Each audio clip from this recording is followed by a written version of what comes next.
Hello, bienvenue sur ton podcast Vitamine C de ce vendredi 19 décembre. Alors clairement aujourd'hui signe la fin d'une longue période annuelle. Pour beaucoup, ça ferme boutique, on le sent bien. Il y a une ambiance générale autour de ça, c'est assez particulier. Cette sensation de vite, vite, faut faire, faut se dépêcher. Le 19 décembre, tout s'arrête, même si pour certains travaillent encore la semaine prochaine. Ou même celle d'après, il y a cette sensation-là que, voilà, la semaine avant Noël, c'est maintenant qu'il faut avoir tout terminé pour ensuite recommencer début janvier.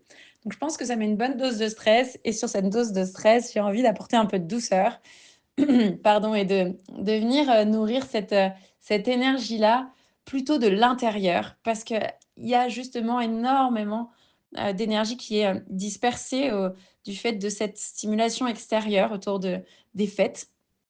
Donc l'idée, c'est d'aller chercher à l'intérieur et de comprendre que l'énergie durable, elle naît de cette sécurité intérieure. J'en ai beaucoup parlé cette semaine, dans mes accompagnements, dans les ateliers et c'est vrai que c'est quelque chose qui, moi aussi, m'est essentiel, pour, mon vision board de 2026, par exemple. Je sens que c'est, vraiment la clé pour moi de, mon énergie saine et durable. Et pour la sécurité intérieure, ça regroupe différentes choses dont on a parlé quelques fois, dont on a pu parler pendant le sommet, dont on a pu parler sur ces différents podcasts. Donc ici, simplement, je te mets un petit melting pot de ce qui peut construire cette sécurité intérieure pour se détendre, pour permettre au corps de mieux respirer, de prendre des décisions plus simples, de sentir que qu'on se fatigue moins en fait. Et elle se construit dans des gestes qui sont plutôt au quotidien. Je t'en partage 3 ici et je suis sûre qu'il y en aura plein d'autres qui te viendront ou peut-être que tu as déjà exploré. Le premier qui me vient, qui m'a été, essentiel, c'est le dialogue interne. C'est la façon dont tu te parles à l'intérieur quand ça tangue. Tu sais, j'ai parlé de cette Suzanne. Qu'est-ce que tu te dis dans ces moments-là où tu es pressé ou dans des moments où tu es en train de faire une erreur, où tu es carrément, peut-être dans une phase d'inquiétude? Qu'est-ce que tu te racontes dans ces moments-là? Et où est-ce que, tu peux avoir ce petit changement pour te rappeler que tu sais faire, que tu peux t'appuyer sur toi, que tu peux avoir confiance en toi, que tu es quelqu'un d'extraordinaire, que tu es la personne dont tu as envie de prendre soin. Voilà, ça c'est vraiment la première clé pour moi de la sécurité intérieure, c'est de bien se parler.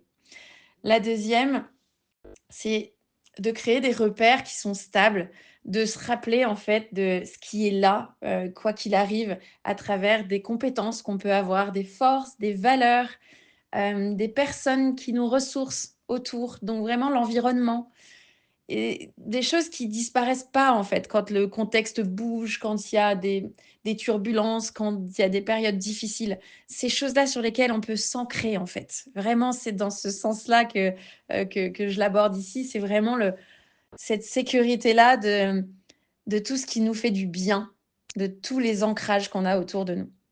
Et la troisième partie, c'est plutôt les rituels.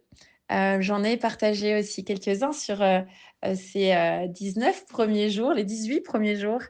Des rituels, qu'on peut aussi, explorer à travers des petites choses, mais qui ramènent à soi, en fait. Donc un moment calme où on s'écoute 2 secondes, où on se dit: «OK, comment je me sens?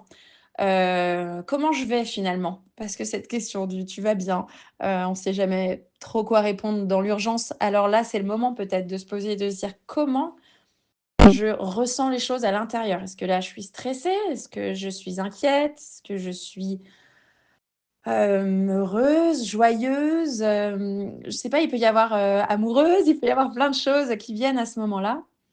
Moi, je sais que là, ce 19 décembre, alors là, maintenant, tout de suite maintenant, je suis, détendue au moment où je te fais, ce podcast.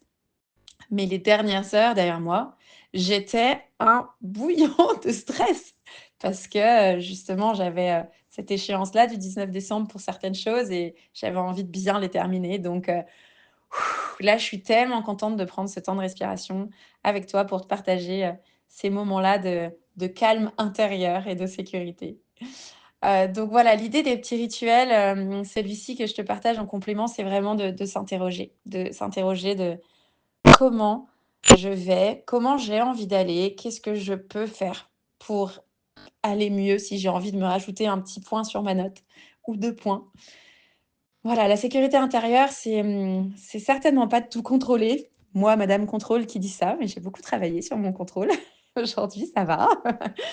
Voilà, l'idée, c'est de savoir, comment je peux me sécuriser quand ça bouge de partout à l'extérieur et notamment pendant ces périodes de fête. Donc je t'invite à te poser ces questions-là. Qu'est-ce qui peut te permettre de te ramener à toi et à de la sécurité quand tu vas sentir toute cette effervescence qui va continuer d'avancer jusqu'à la fin de l'année? Plus tu te sécurises intérieurement, moins tu dépenses ton énergie dans la lutte et plus tu peux l'utiliser pour juste vivre, créer, profiter. Donc je te laisse aujourd'hui juste avec cette question. Qu'est-ce que tu pourrais faire aujourd'hui pour te donner un peu plus de sécurité intérieure? Juste pour aujourd'hui. Je te dis à demain.